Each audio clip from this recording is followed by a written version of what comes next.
Alright, guys, we are back again. We are doing lecture 11, Health Economics. Alright, this is going to be a very, an odd one. And I think we have one more lecture left to do, which is health legislation. Hopefully, I get that sorted soon. So, with health economics, we can divide this into two parts: medical and general. Medical we will see later on. However, general, if you want to know what economics is the idea that there is always, and I want you to always remember this, there is always a disparity between the needs and the means. What do I mean by this? There is always a disparity between the consumers and the producers or suppliers. Alright, but you probably already knew that. This disparity can be seen on a platform called the market or the marketplace. The marketplace is determined by prices and quantity, as we will see later on. Now, as you can see, economics, it is predicated on the basic rule of life that there will always be limited resources. Alright, we are 7-8 billion strong on the earth.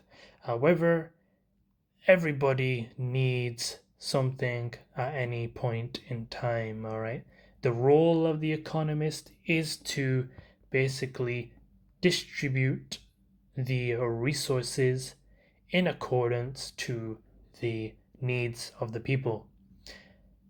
Right? That is the general premise. This disparity basically gives us the idea of value, alright? Our time is something of value, alright? That is why we choose to do things that benefit us instead of, waste our time. However, this is a subjective idea. Value is subjective. So what does that mean? You, me, everyone, we are all economists. We all choose things based on our value. One thing we need to know is economics is not based on money, it's based on value. Now, let's see what is economics not about. It's not about money, it's about value, and it's only practiced by economists. Nope, it's practiced by everyone. And so everyone weighs the benefit of each action, and so the action they choose is basically that which maximizes well-being. Well-being in the eyes of what they see is value. Alright. And like I said, it's subjective. This is your standard definition, alright? It's a science that studies the production, distribution, and consumption. Production, distribution, consumption. This diagram can seem a bit intimidating, but don't worry, I'll guide you through. And so, like I mentioned before, the marketplace, it's regulated by two factors: price and quantity. Let me get rid of all these things here. Alright. The market is determined by price and quantity. It's regulated by price and quantity. But I got a question for you. Who regulates this? Is it one person? Nope, it's not one person. It's you, me, everyone. We all regulate this. Why? Like I mentioned, value. It is because we have value, because value is subjective, the marketplace can be regulated, alright? If one person tomorrow decides Warburton's bread has to be £20, do you think anyone's gonna buy it? I don't think so. Alright. Unless you got a lot of cash in your pocket. So, with that in mind, the consumer and the supplier are both in a sort of dance in which they regulate the marketplace.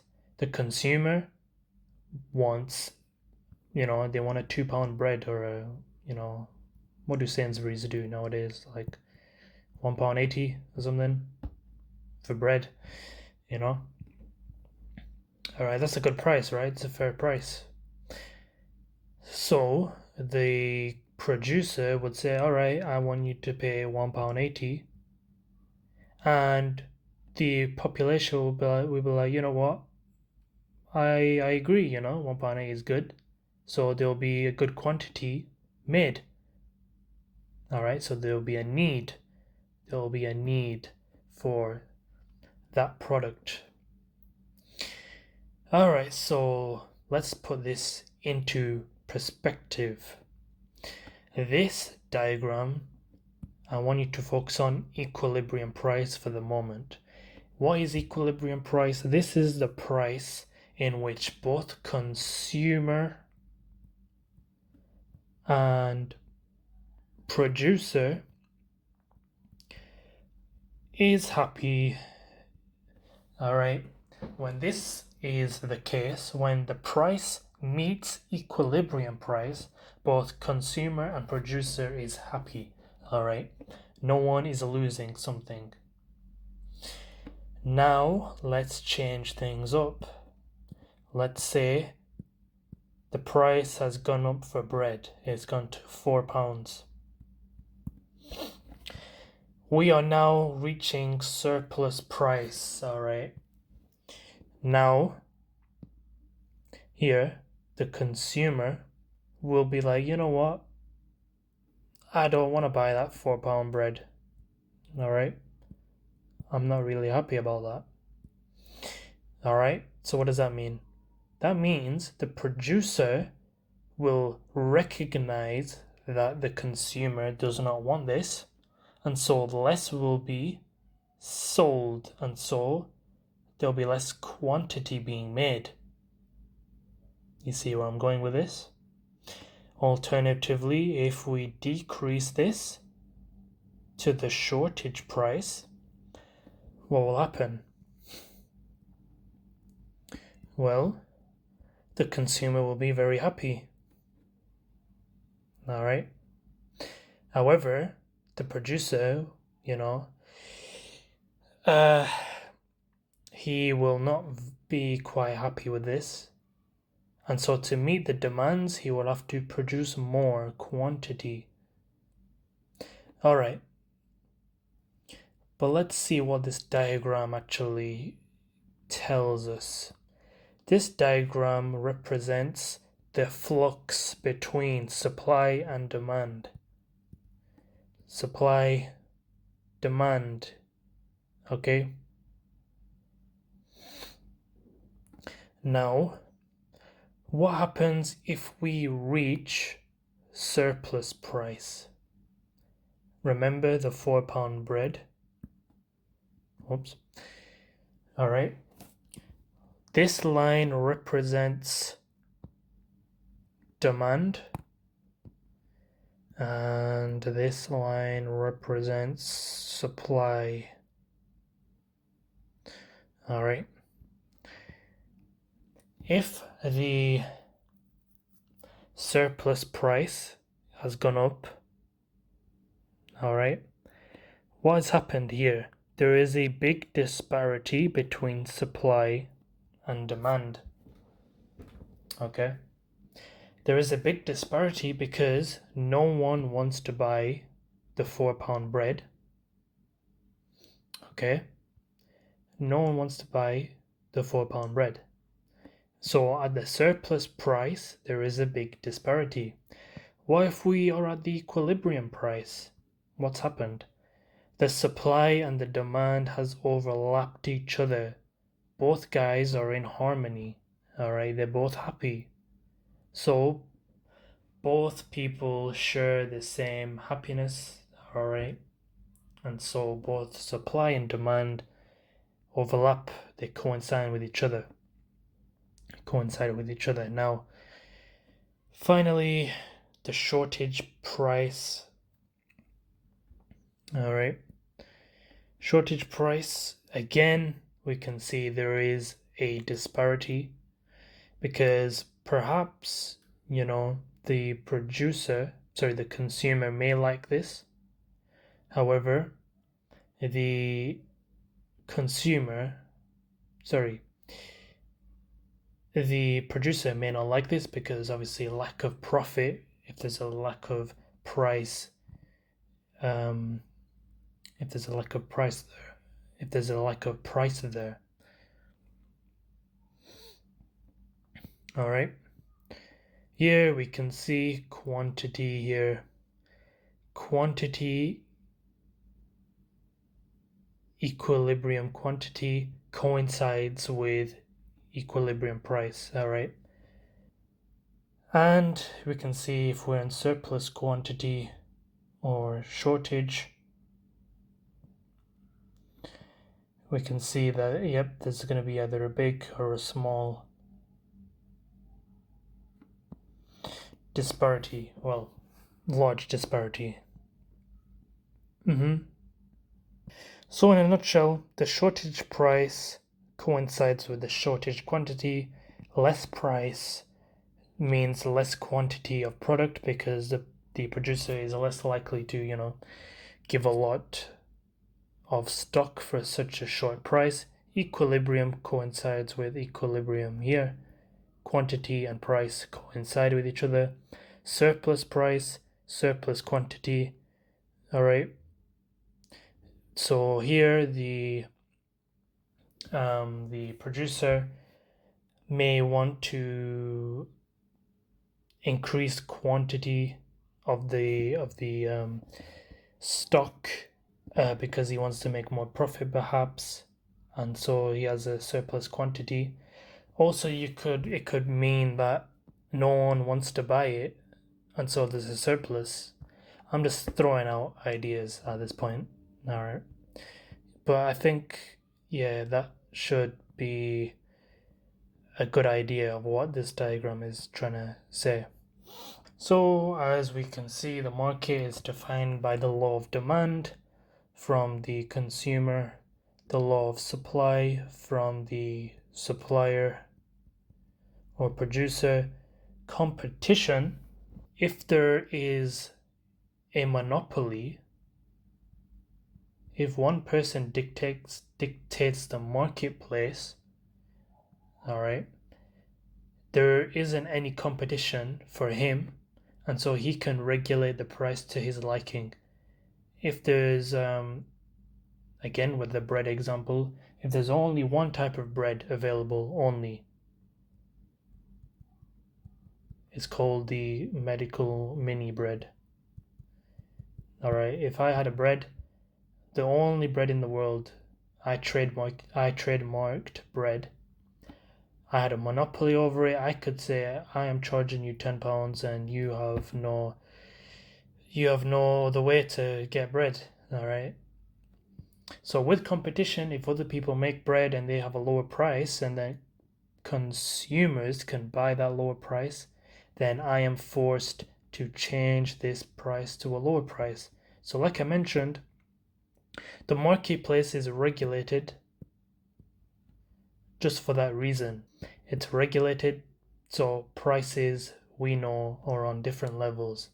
Bread can be at the £1-2 range. Let's say Ferrero Rocher. Ferrero is like £5 range. And yeah, you see what I mean. Same thing with choice leads to competition as well. Alright, so yeah, this is where things get a bit blurry.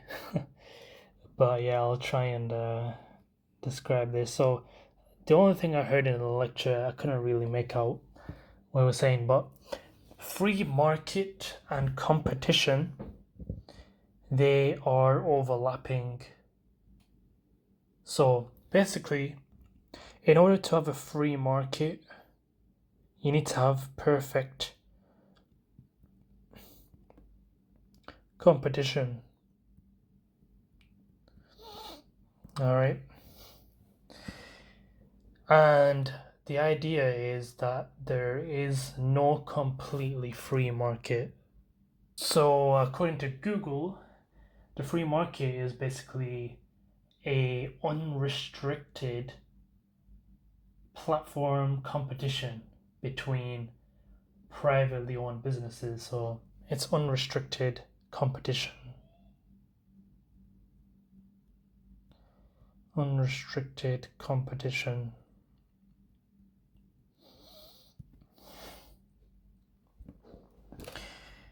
All right. So when you have a free market, there has to be competition. All right. Now let's see what dictates perfect competition. All this is perfect competition, and first of all, a large number of buyers and sellers. All right. This is the idea of, again, a monopoly.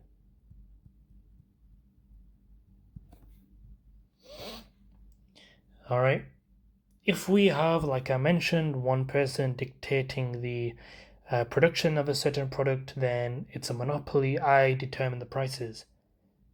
All right. However, this can be flipped with a lot of consumers. They can determine that bread, the value of bread can only be around maximum £2. So that's the idea of large number of buyers and sellers. We need that for perfect competition. All right. Next, perfect information. Now, what this means is that everyone is informed about everything. All right.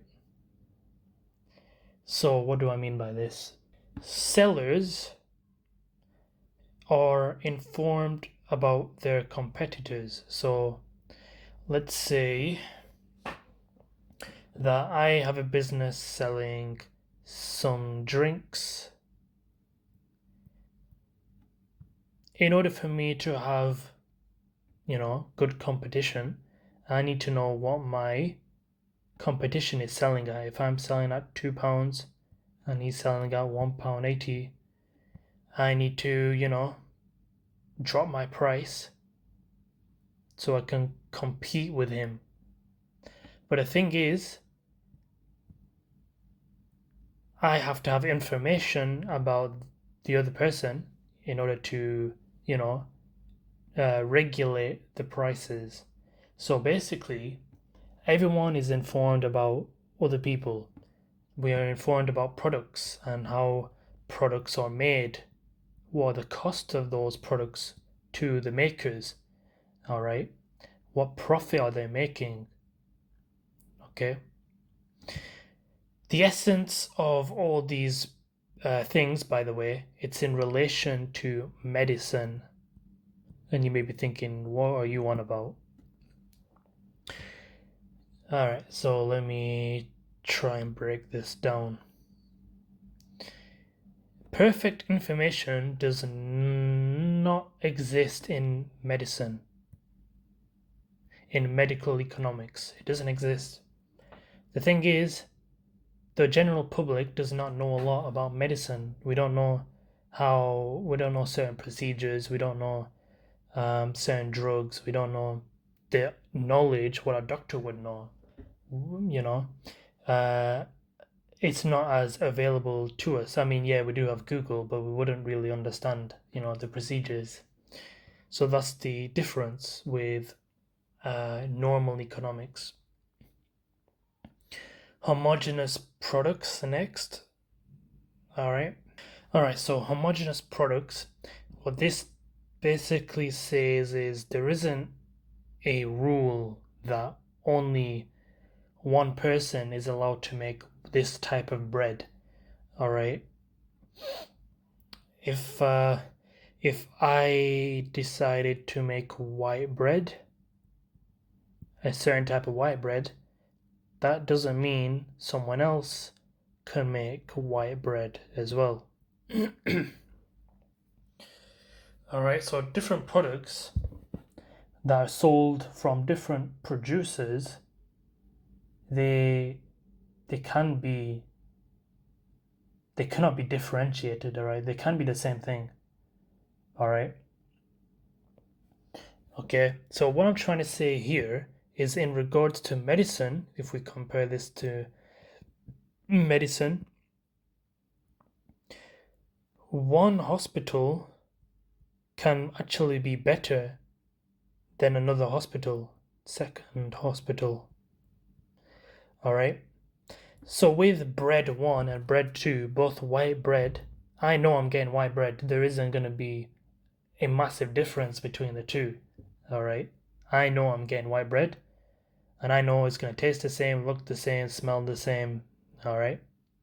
However, when I go to one hospital and another hospital for the same service, Dr. A might not know or may not be as qualified or may not have as much experience as Dr. B in second hospital.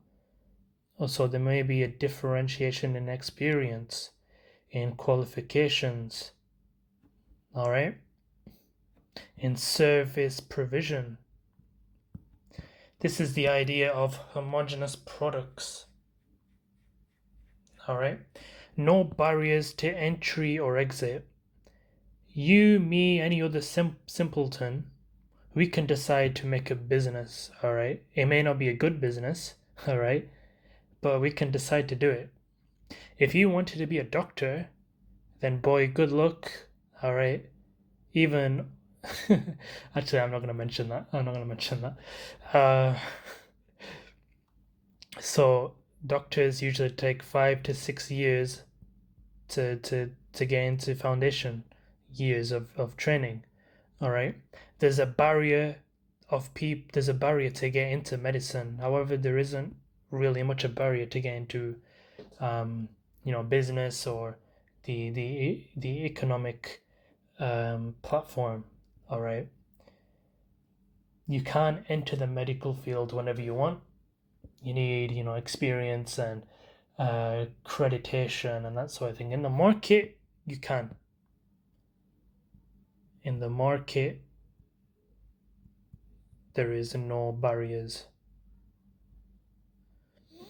No participant has market power to set prices. This is the idea of monopoly and competition. Yeah,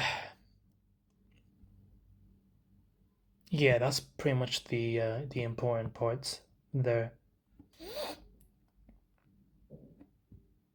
Health, we know the definition of health. I don't need to go into that. It's difficult to measure. That's true. How do you measure health? Because health is physical, mental, social. All right? It's hard to measure. Health as a cost.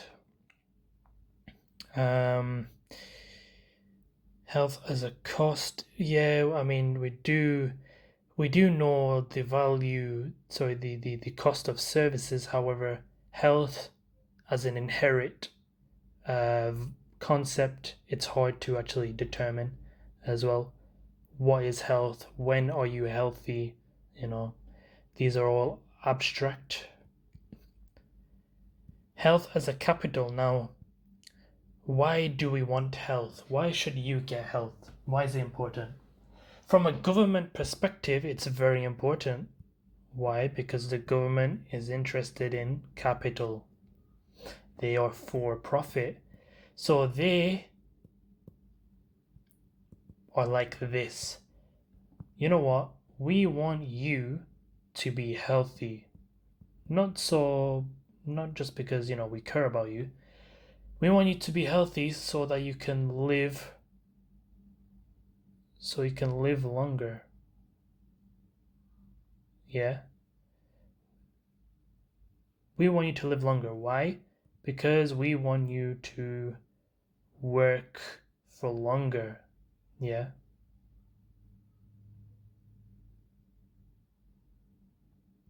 That's a bad hammer. We want you to live longer so you can work more. Why? Because we can get more capital. So, in a nutshell, from the government perspective, health is an investment in you. It's an investment. They are putting money into health services for you so that you can work and gain capital, alright? Okay, so this slide. So, normally in a market, we have supply and demand, right? Supply, demand. And this makes up the marketplace. Alright, you with me? Alright. So let's say that you need a product, alright? You're out of milk. You demand milk. You know the marketplace has milk delivered from a supplier and you know the price of this. Alright. You know where to go. You know where to buy it. You know the price. You know all those things, alright? It's well informed. Alright. But when it comes to health, this is where things get a bit tricky. Just because you're in need of health doesn't mean that it's going to be available to you. Let's say you are in need of, well, that raises a question as well. You need to first understand you have something wrong with yourself. First, you need to identify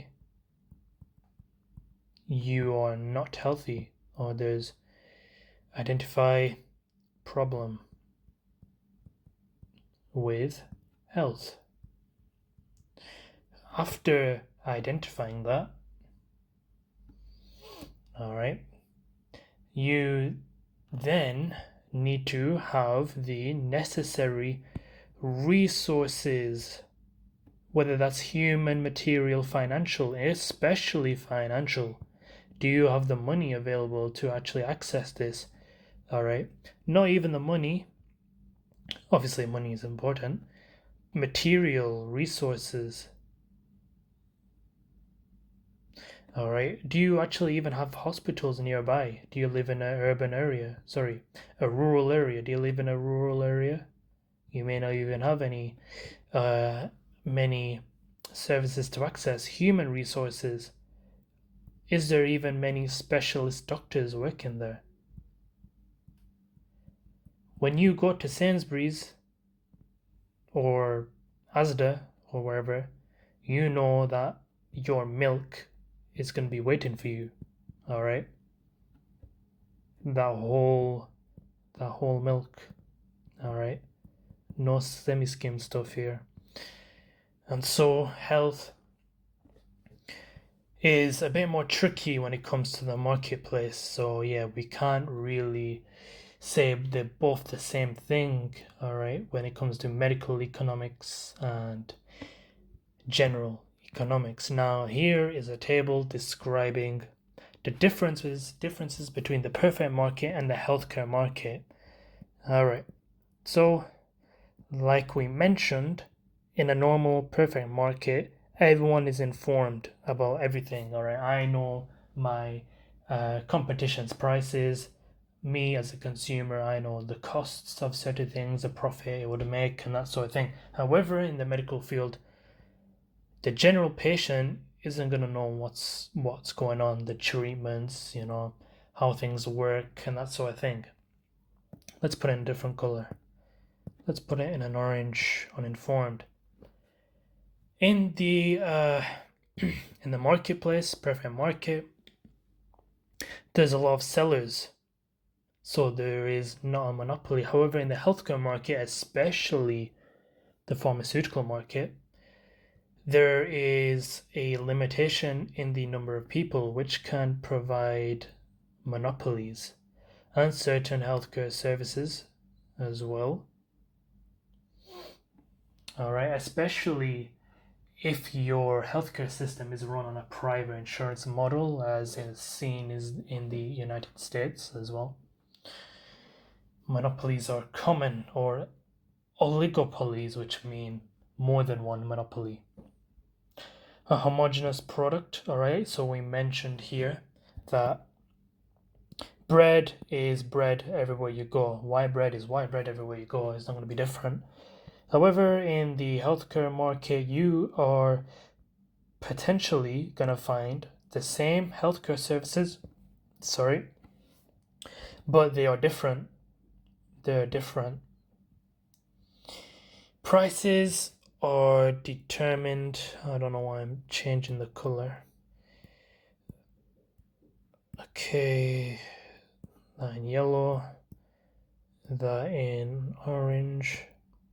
They're different. All right, so prices are determined by the market. The market is determined by the constant regulation between the consumer and the producer. However, in the healthcare market, prices are usually regulated and fixed. The prices are usually regulated and fixed.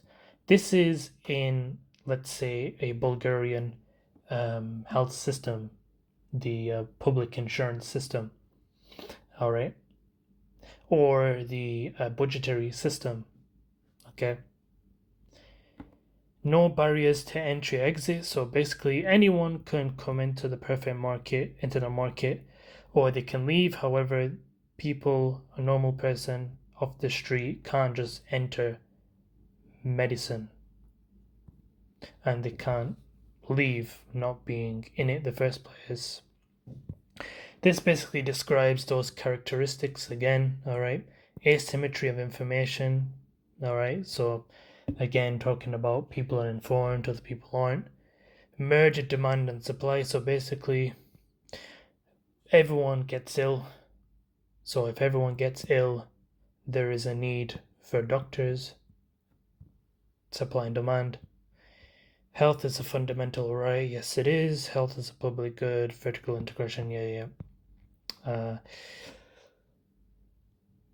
Role of government.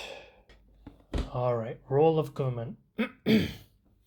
So the government, they should regulate the demand and supply. Why? Because it serves their best interest. All right. Because without a good regulation on this, the economy is not likely to prosper. There's an impact on the supply and demand side, so the government can meet in the middle, try and meet in the middle. The government, should also advise people to take care of their health. All right, they should promote primary prevention. They should promote intersectoral action. What is these sectors? The sector between education and what's the other one? Healthcare.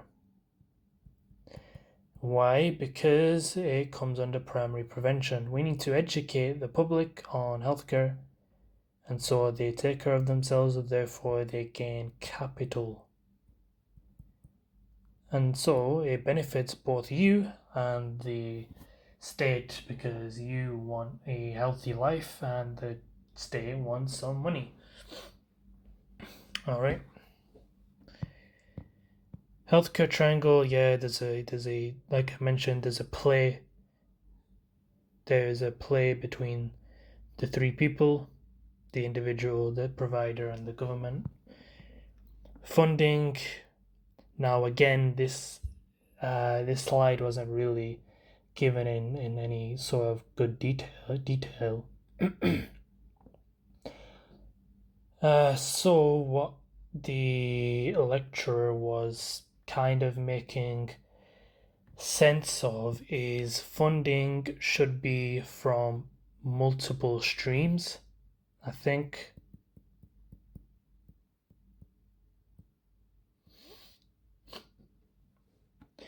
Why he mentioned this is because having multiple sources of funding basically increases our stock of resources. If we have more funding, we will have more resources. That's basically the gist. Sorry to let you down, but here are the different types: direct, indirect, public, private. All right. More funding, more resources. Here we see the relationship between health and the economy. Now I wanted to draw your attention between Chile and USA. We see life expectancy here is on the same line.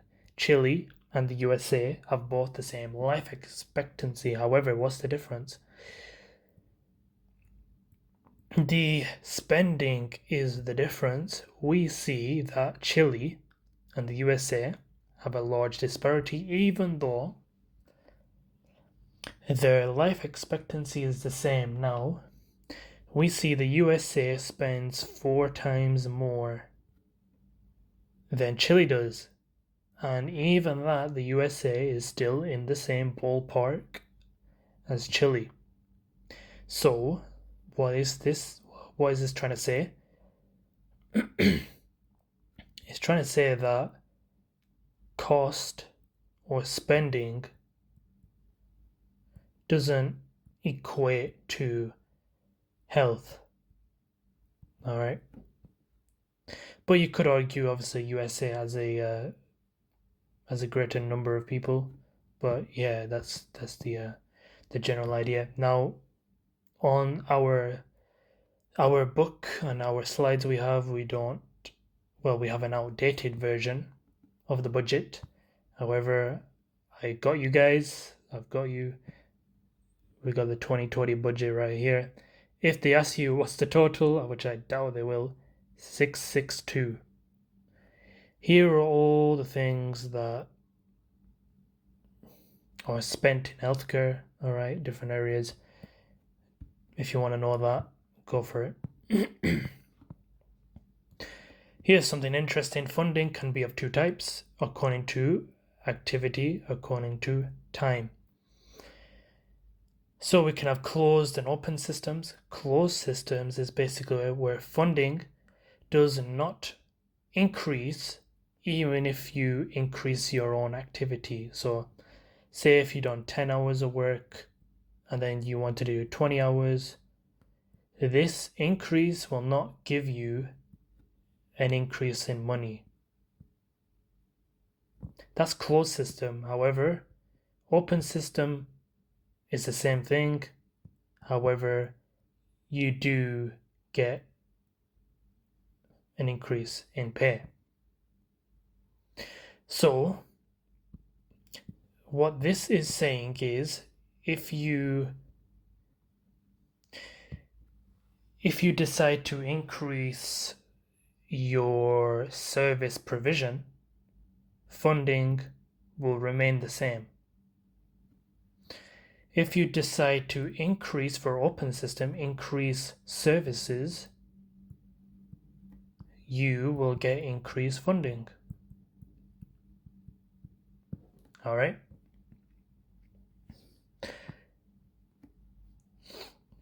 It's actually interesting this because in the USA, there's this scandal, you could say, with COVID-19 that hospitals are getting paid extra if they register a death in their hospital as a COVID-19 death. They'll get more funding. It's kind of interesting. That's why you'll see that COVID-19 deaths is not always COVID-19 deaths. All right. So yeah, just a little fact. According to the time, so the time of funding can be retrospective, meaning costs are reimbursed after the end funding period. All right, so basically you will provide your services first and then you'll get your funding. However, in the perspective here, you determine the funds before you even do the services. All right. Here is the outpatient care system of funding. All right. The basic thing that we were told in this is capitation. Capitation for outpatient care is basically when GPs get paid according, sorry, not paid. The funding of GPs, funding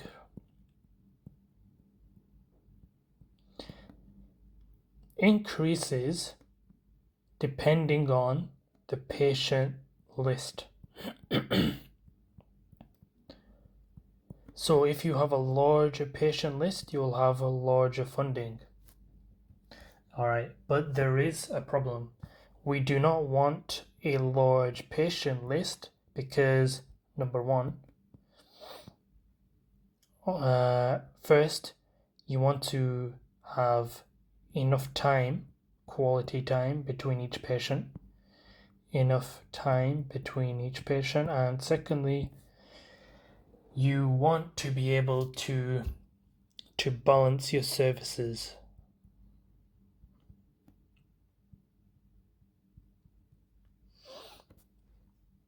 All right, because if you have too many patient lists, all right, you'll have a lot of demand for different services and it can get out of control. That's what I think it means.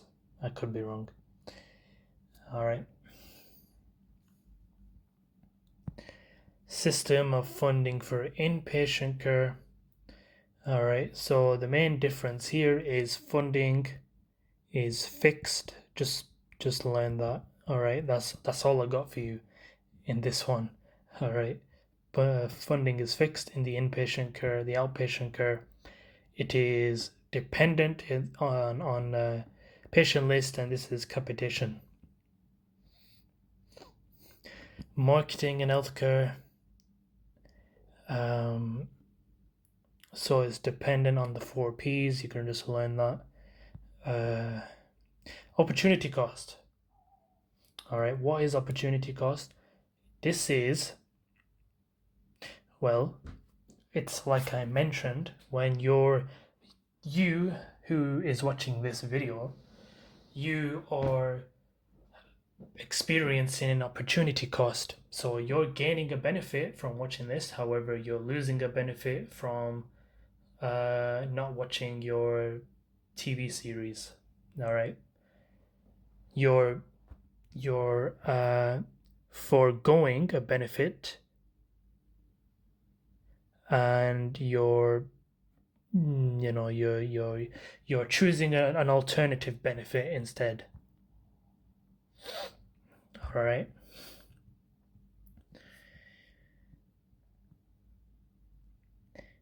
He explained this diagram.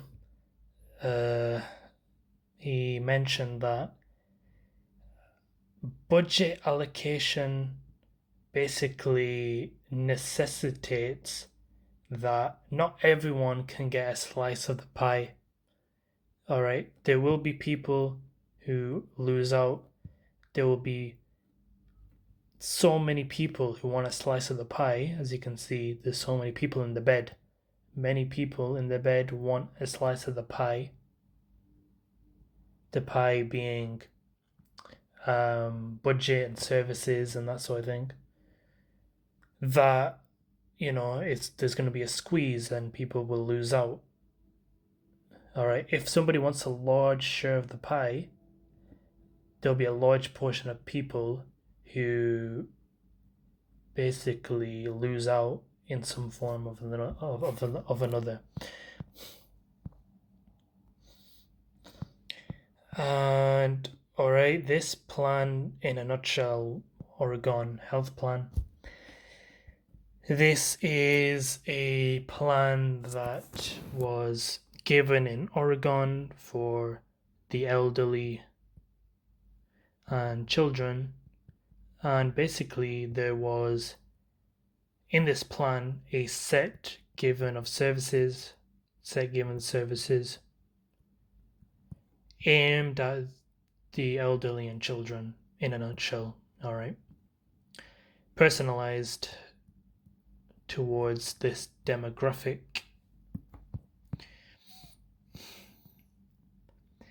And yeah, that's about it. I mean, that's the best I can give you for this one. It's it was a tricky one. One or two things, yeah, I didn't fully understand, but yeah, I give you the best to my ability. Nevertheless, hope you guys enjoy. Meet me in the next video for the last ever social med lecture video. Hope you guys enjoyed, and see you in the next one.